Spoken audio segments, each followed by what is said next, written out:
Prezados alunos, boa tarde. Vamos falar mais uma vez agora a respeito da unidade 2 da disciplina Gerenciamento de Projetos Educacionais e especificamente o processo de elaboração de planos. Planos aqui, obviamente, como vocês estudaram na unidade número 1, planos aqui a gente pode dar uma interpretação ou dar o sinônimo de projeto. Por quê? Porque eu falei lá na unidade 1 que o planejamento é a reflexão a respeito de algum problema que nós queremos resolver. Está só na cabeça, você sonha, você divaga, você faz tudo que é possível mentalmente.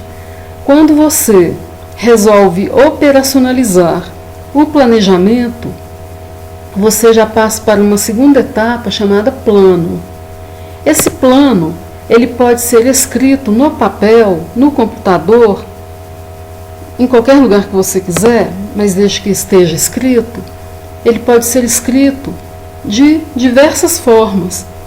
A forma como nós entendemos ser muito eficiente dentro das escolas para que se possa resolver alguns problemas identificados lá, é o projeto. Uma das formas de traduzir esse planejamento de maneira efetiva é o projeto. Então, eu quero falar com vocês agora a respeito dessa elaboração de planos ou elaboração de projetos. E é um tema muito bacana, muito interessante. Por quê? Porque aqui nós vamos nos concentrar especificamente na estrutura de um projeto ou de um plano. Uma estrutura que, obviamente, ela não é engessada, ela não é fixa, mas ela é como se fosse uma espinha dorsal, para que a gente possa ter um caminho, um fio condutor, para elaborar um projeto. Então, já na página número 20, nós temos aqui que a elaboração de um plano segue algumas etapas. Basicamente, 3 etapas: o marco referencial, o diagnóstico e a programação. Se vocês vierem para baixo mais um pouco, o marco referencial tem um objetivo muito importante. Por quê? Ele vai tratar de dar para nós uma visão ampla de uma realidade que nós estamos prontos para inserir nela e para fazer intervenção. Também no marco referencial, a gente conhece que autores combinam conosco, que autores têm as mesmas posições que nós temos, que defendem os mesmos valores que nós defendemos. Então, são autores que falam exatamente aquilo que a gente procura entender teoricamente. Então, eu não posso pegar um autor que não debate comigo e me faça entender a respeito, por exemplo, de uma proposta sociopolítica e socioambiental, se eu vou fazer uma intervenção lá no Morro do Papagaio. Vejam bem que interessante que é o marco referencial. É a teoria a respeito do problema que eu vou tentar resolver por meio do projeto. Também o marco referencial se propõe como realizador de um processo técnico e específico do seu campo de ação, com vistas a ser parte da consecução da sua proposta sociopolítica. Essa letra C só vem reforçar as letras A e B. Por quê? Porque realmente quando um autor se propõe a falar de políticas públicas, por exemplo, educação como política pública, ele nos traz uma realidade muito ampla e uma proposta também bastante específica dentro dessa realidade ampla, mas que nos mostra qual é a linha de pensamento que ele possui e se realmente ele bate com aquilo que a gente pensa, a gente como elaborador e gestor do projeto social ou projeto educacional. Vejam bem que o marco referencial ele pode ser dividido em 3 marcos: o marco situacional, o marco doutrinal e o marco operativo. Sugiro que vocês estudem esses 3 marcos e deixem para mim, por gentileza, as dúvidas lá no fórum temático. Por quê?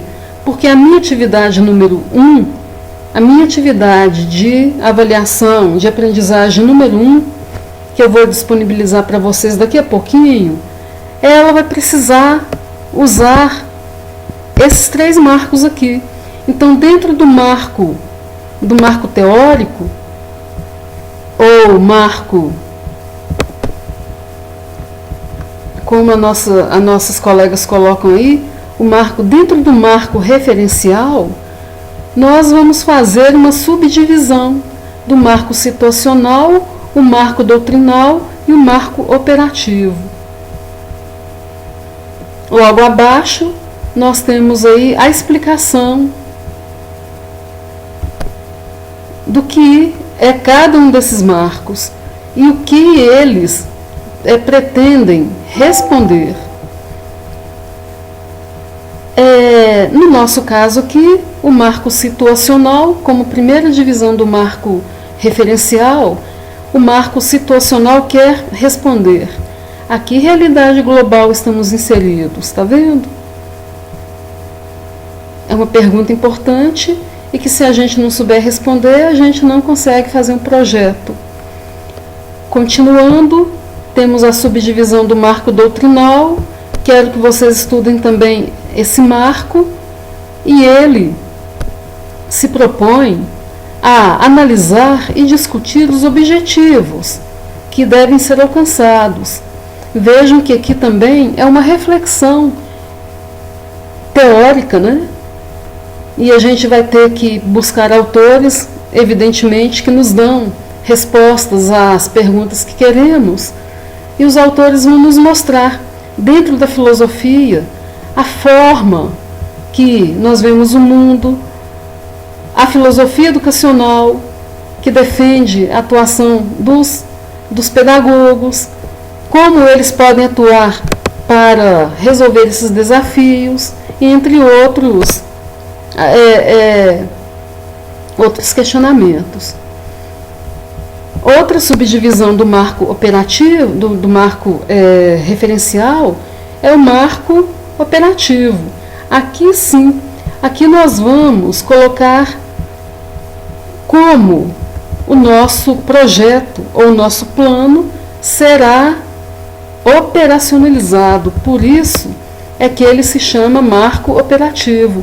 Aqui eu tenho que detalhar algumas etapas que são próprias de um projeto educacional e que nos mostrarão se esse projeto pode dar certo ou pode não dar certo, se ele tem mais chance de fracassar ou se ele tem mais sucesso.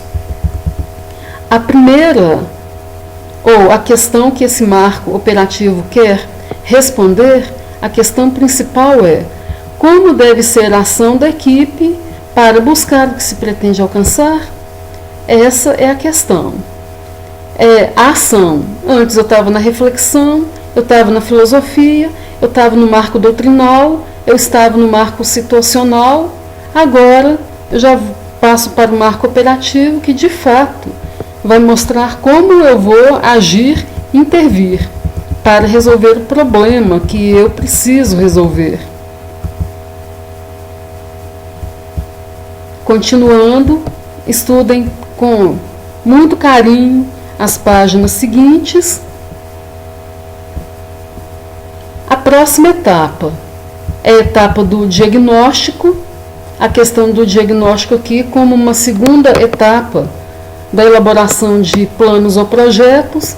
O diagnóstico é uma parte muito importante. Sem um diagnóstico correto e preciso, os nossos projetos não vão para frente, porque eu tenho que conhecer a realidade onde eu vou intervir.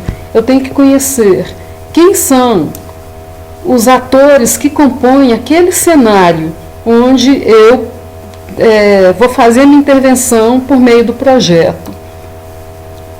Então, não custa lembrar que o diagnóstico é o ponto de partida e é por meio dele que a gente vai traçar estratégias muito centradas e muito corretas para resolver os problemas que nós precisamos. Essa é a segunda etapa. Estudem mais a respeito do diagnóstico.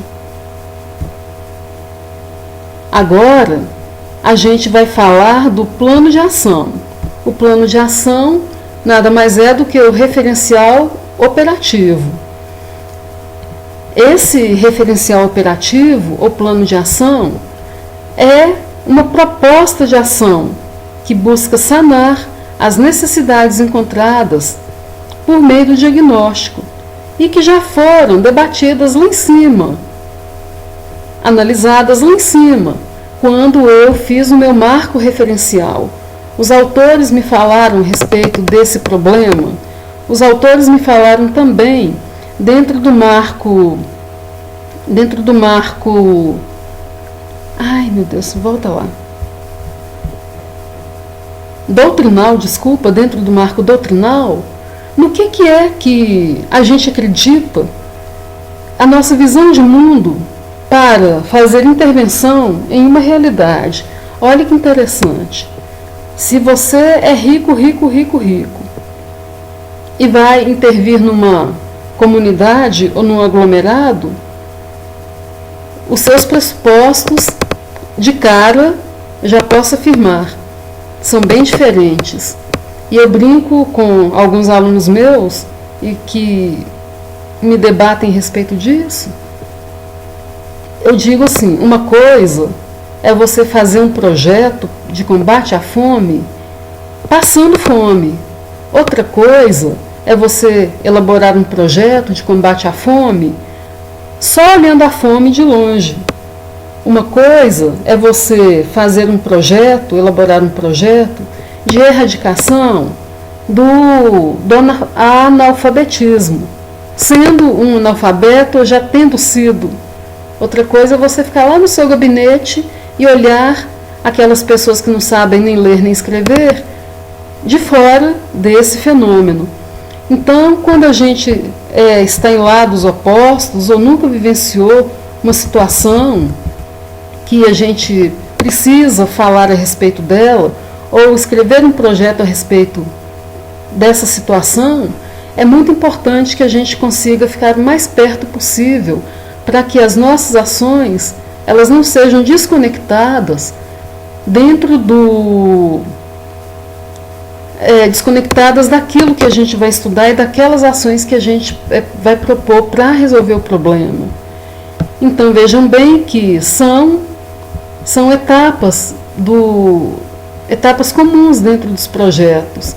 Se ele for a médio prazo, nós temos que definir, obviamente, os objetivos, geral e específico, as estratégias. Se ele for a curto prazo, a gente tem que delimitar objetivos específicos, políticas e estratégias, determinações gerais e atividades permanentes. Vejam que o que vai diferir aqui é o tempo de realização de cada projeto. Se ele é a médio prazo, você se foca aqui. Se ele é a curto prazo, você vai se focar nesses itens. Continuem estudando o capítulo número 2, que agora eu quero chegar aqui. A teoria na prática. Nós vimos nessa unidade quais são os passos para a construção ou elaboração de um plano ou de um projeto. Nós temos o marco referencial, que é dividido em marco situacional, marco doutrinal e marco operativo. nós vimos o diagnóstico, que é você fazer um levantamento bem detalhado da realidade dos problemas onde você vai intervir. Um diagnóstico do ambiente. E depois a programação ou plano de ação, onde você vai operacionalizar todas as técnicas ou os caminhos que você vai percorrer para resolver o problema. Então, os nossos projetos, eles devem responder minimamente para quem, por quê, quando,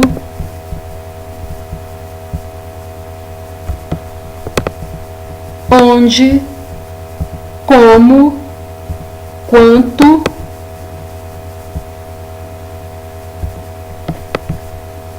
para que nós possamos ter um projeto bem arrumadinho, bem fechadinho.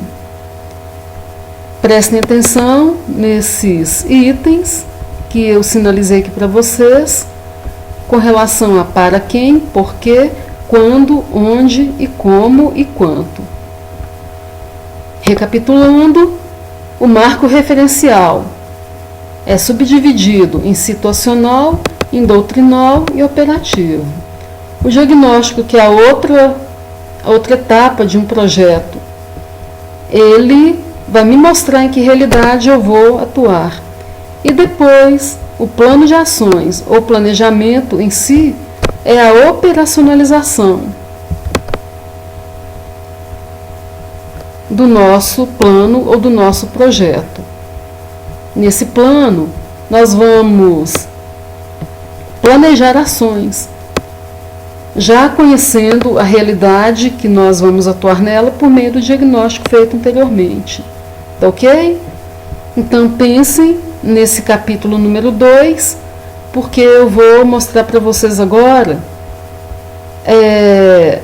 numa outra, continuando aqui,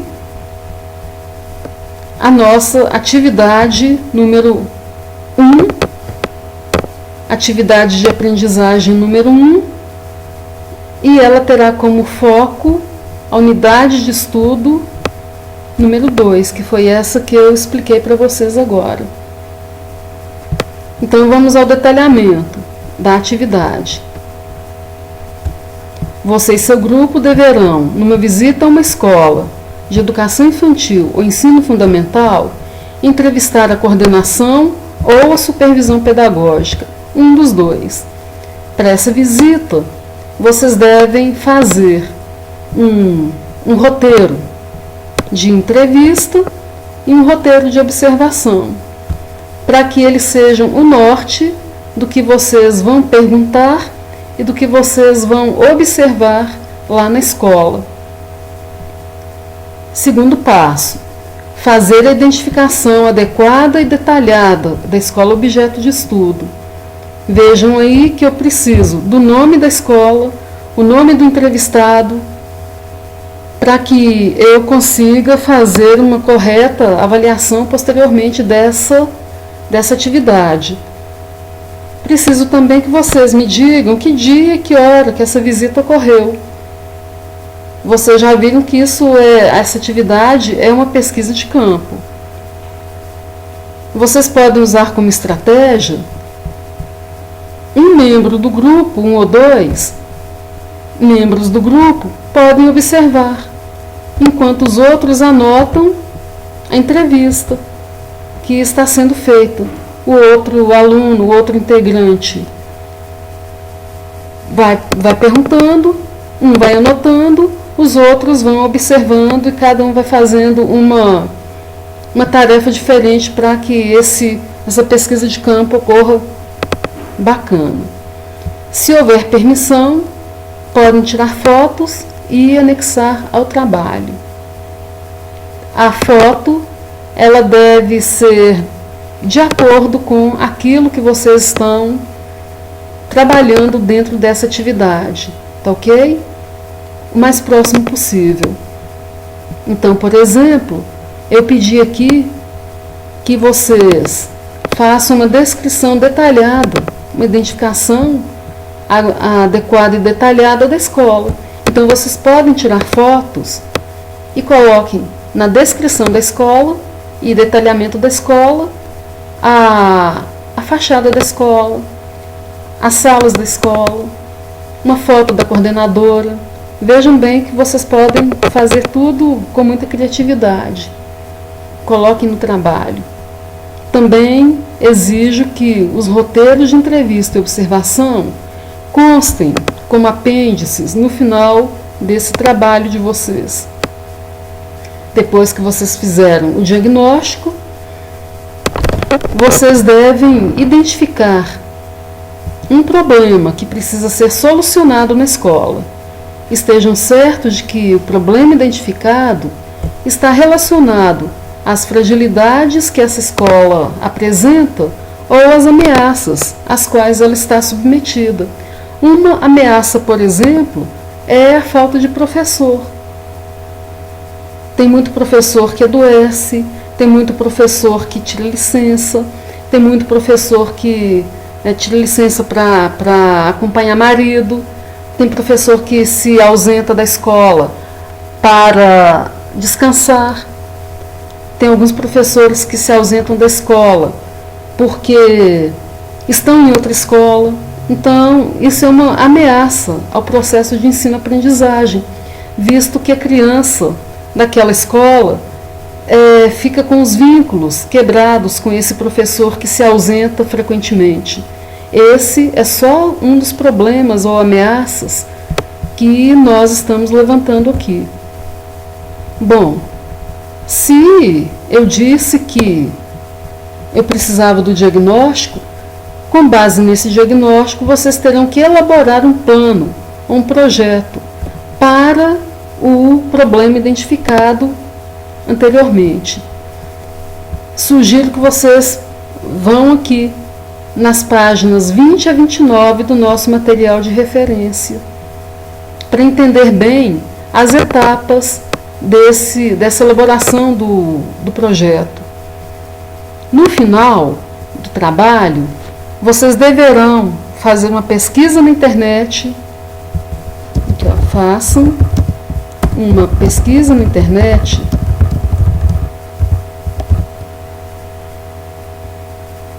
e busquem um link que ilustre o projeto que vocês elaboraram, que ilustre o problema que vocês querem resolver por meio desse projeto.